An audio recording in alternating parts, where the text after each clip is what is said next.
Ladies and gentlemen, welcome to the Sheepkish Shear podcast, home of people, politics, and popular culture. I'm your host, Austin Creed, and normally I have clips before the show. Normally I just, hold on, give me a second. Usually I go hard on putting clips out before the show and doing all this stuff, but you know what, my friends, look, we have this, I got something I really got to get off my chest today, and so you're going to have to indulge me because this is something that it really hit home for me today when I was in class. So let's start at the very beginning. Can somebody please explain to me where this notion came from that all men are oppressors, all men are rapists, all men are no good nicks, all men are just pigs? Where did this notion come from? Who is responsible for pushing this? I mean, I know the list of people. I know the movement. But my question to you is, who do you blame for this? And I don't want to hear jack about people telling me that it's not true. I'm making it up. I'm being hyperbolic. No, I'm not. In fact, I'll give you an example. I'm in class.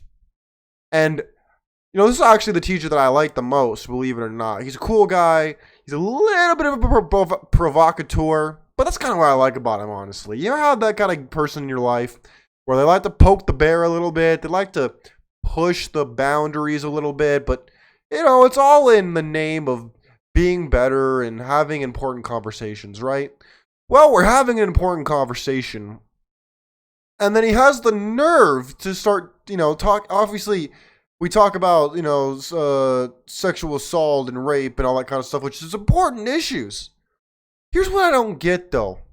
What happened to holding people accountable for doing heinous acts of violence and crimes against humanity to almost pushing this notion forward that all men are like this or could be like this or, whatnot? It makes me sick.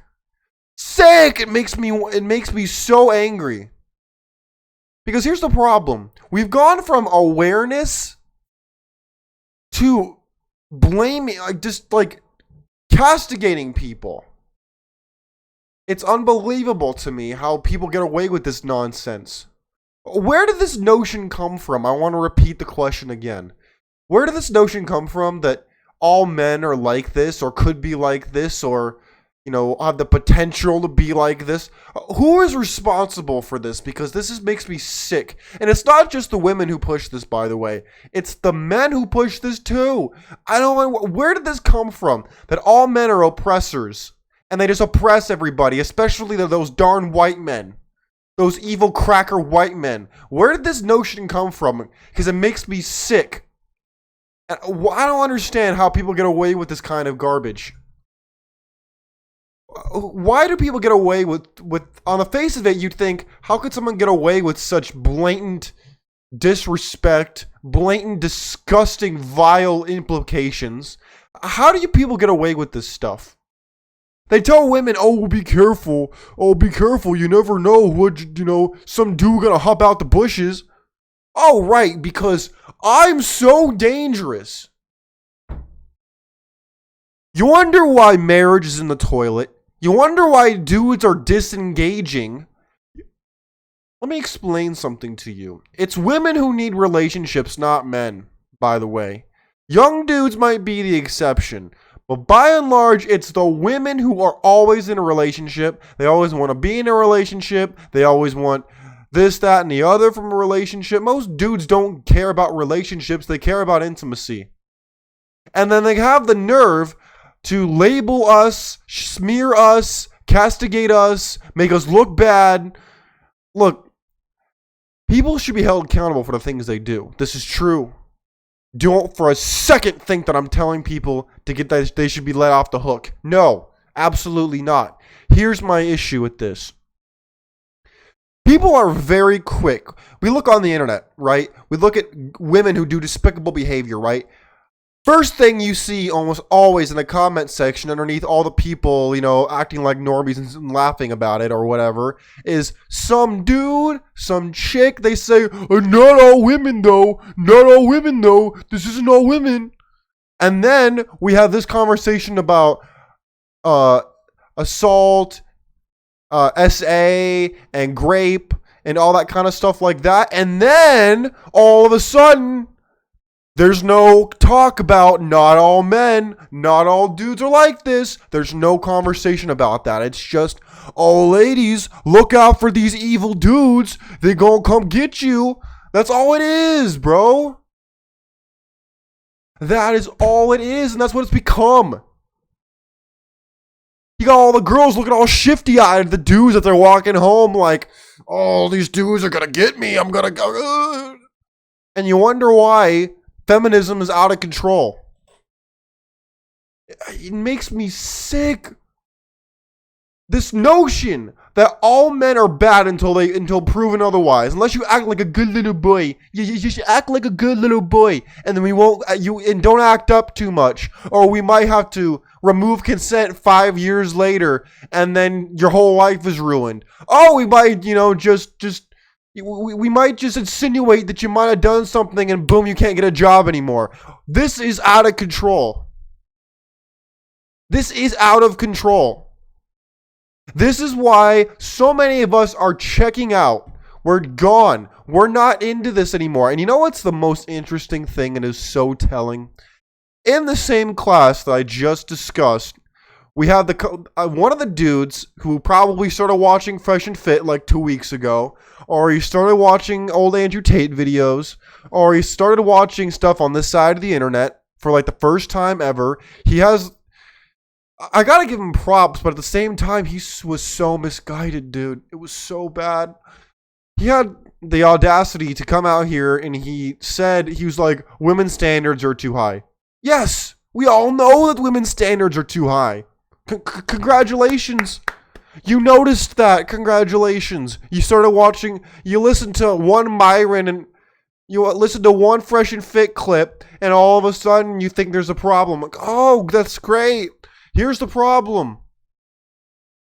He didn't stand his ground. He let them push. First of all, if you're a guy listening to the show and you agree with me when it comes down to dating and relationships, or whether it's me, Fresh and Fit, CGA, Andrew Tate, all these dudes in the manosphere and whatnot, you agree with them and you agree with me, that's cool. Do not, under any circumstances, try to convince women of these talking points. For the love of God, please don't. Humongous waste of time. Do not do it. All you're going to do is want to walk up to the nearest wall and just bang your head against the wall because you can't take it anymore. You need to understand something. Once you learn that, you don't try to change women. You don't try to shift the goalpost. It's not going to work. First of all, they're never going to admit that you're right. That's number one. They're not going to actually change. Even if they insinuate that you're right, they're not going to change anything. And three, what they're going to do is they're going to gaslight the crap out of you into thinking that you're the problem for seeing how things actually work. Oh, how dare you see the reality of the world? How dare you attempt to give me accountability? How dare you try to actually think for yourself and not just be a good boy and be there to marry me when I'm 30 years old and I got 3 kids from 3 different men? How dare you? Look, I'm telling you, if you agree with any of this stuff from this side of the internet, do not go out there and try to tell people about this crap. It's kind of like Fight Club. First rule of Fight Club is you don't talk about Fight Club. It's the same thing with you figure out who knows and who doesn't and who's willing to talk about it and who's not. I was out here trying to save this dude. I was like, dude, just stop talking. This is going nowhere. All you're going to do is set these girls up who are going to... Okay, first of all, their arguments were terrible. The girls' arguments were so bad, I could have destroyed them in 2 seconds. But when you're talking to normie auction thieving morons, all you have to do is say one zinger and all of a sudden, oh, everybody erupts and it's like, oh, you got burned. Oh my gosh, it's crazy.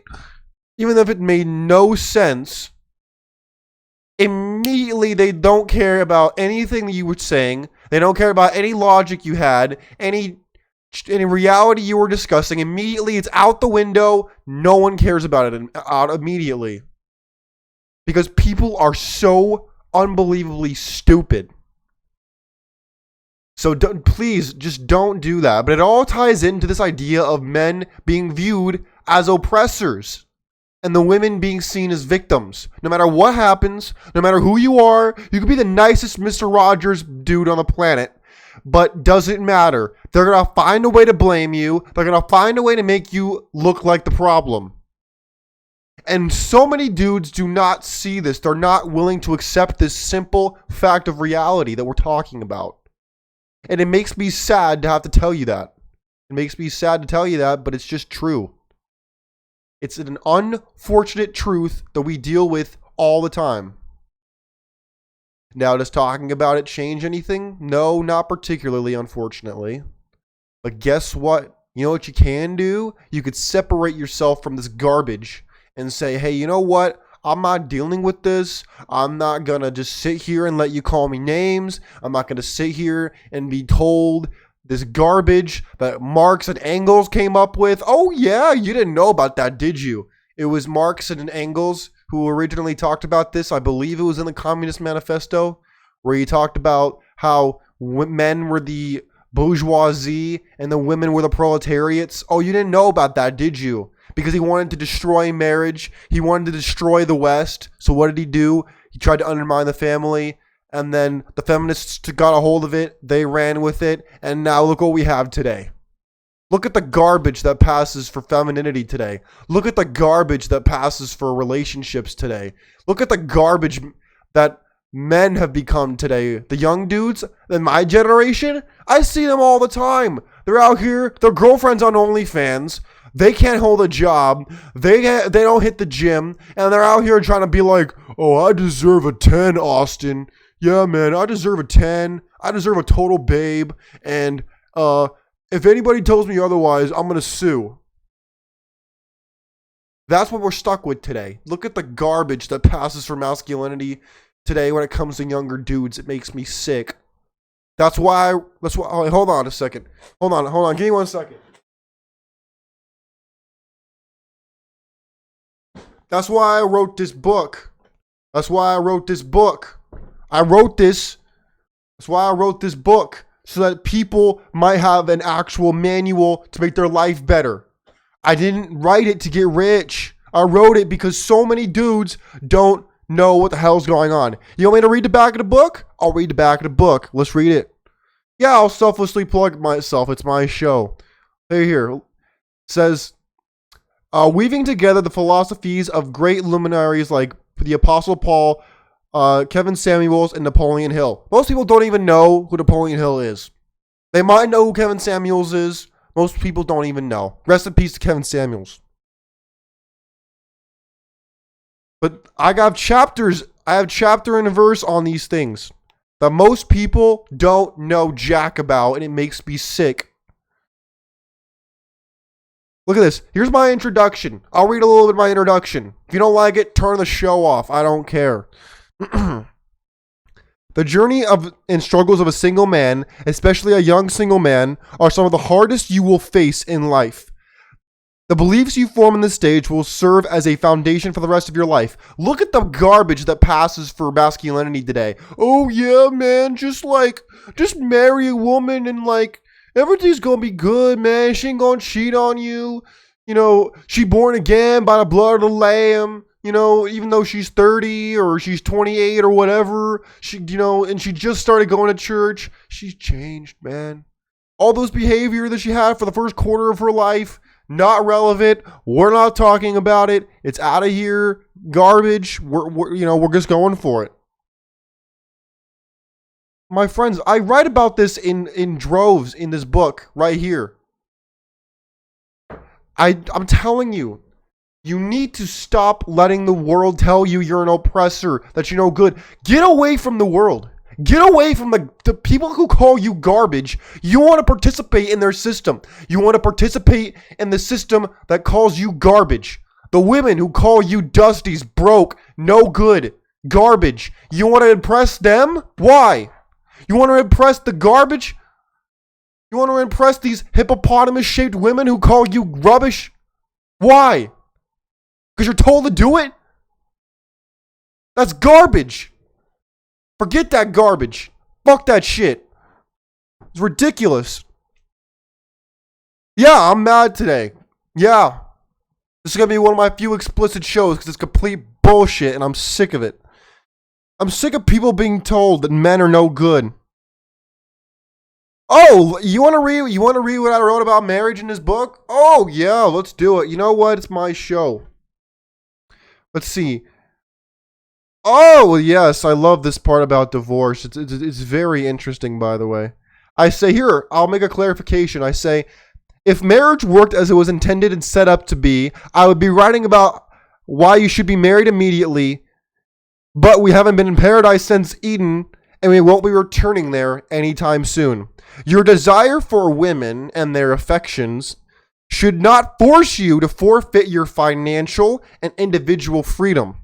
That deal significantly benefits women, yet so-called godly men or good men are the biggest proponents of this lifestyle. Think of guys like at the Daily Wire, think of certain, individuals in your church, think about people in culture in general who talk about, oh, be married, be a good man, be out here and be a good person, good man, take responsibility. All those people, yeah. Well, the big, it says, which puts men squarely at the mercy of their mates. Ooh, I'm sorry, did I say that? That marriage puts you at the mercy of your mate because you probably don't have leverage, you goofy simp. You probably have zero leverage because you probably don't have the foresight to know that, oh, wait a minute, maybe I should get leverage and have options in case someone wants to act up. No, because you're not told that. And guess what? I just told it to you in this book. You're welcome. What else did I put in here?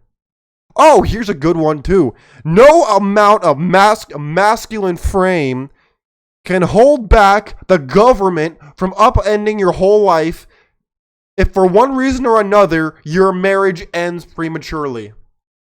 I mean, I'll rest my case. Oh, and I have a lot more to say in this book. It's fantastic. I wrote it because I know it was necessary and I saw what's coming. Marriage is going to fall off a cliff. It already kind of has, but it's dangling by a thread and it's about to fall off a cliff. Because the marriage laws are so disgusting. I'm learning about it right now in my civil law class about how garbage the marriage laws are and how they've been so favor the women. It's unbelievable to me.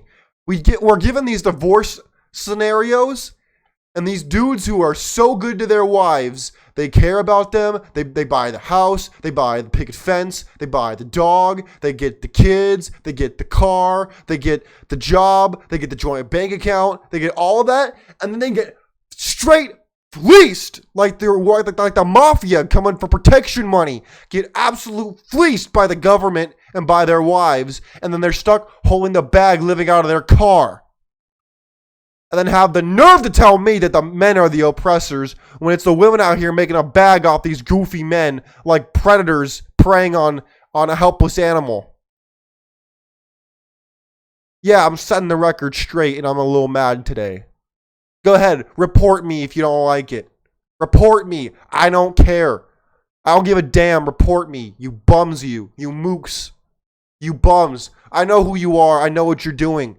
You hate the fact that I'm telling you the truth. You want me to sit up here and say, "Oh yeah, man, just go like a ox to the slaughter and get your throat proverbially cut at the altar of marriage and relationships, and just go out here and be a simp and invest in women and not in your future wealth." I'm not gonna do that garbage. Not when we're told we're oppressors, we're told we're no good, we're told that we're garbage, we're told that we're extra, we're not needed. And then they proceed to then have their hand out with a begging cup asking me for stuff. Get the hell out of here. I'm sick of it.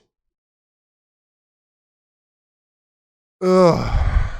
I think I made my point. I'm going to stop there. I'm getting out of control here because this is just... I was so mad after class. You have no idea. I was bubbling while I was listening to this crap.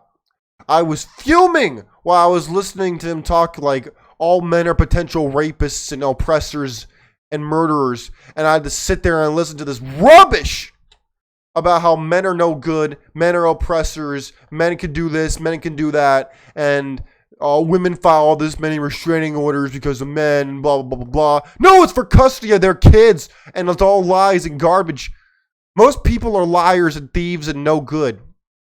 And then they have the nerve to pretend like women aren't part of that category. Unbelievable to me, dude. Unbelievable to me.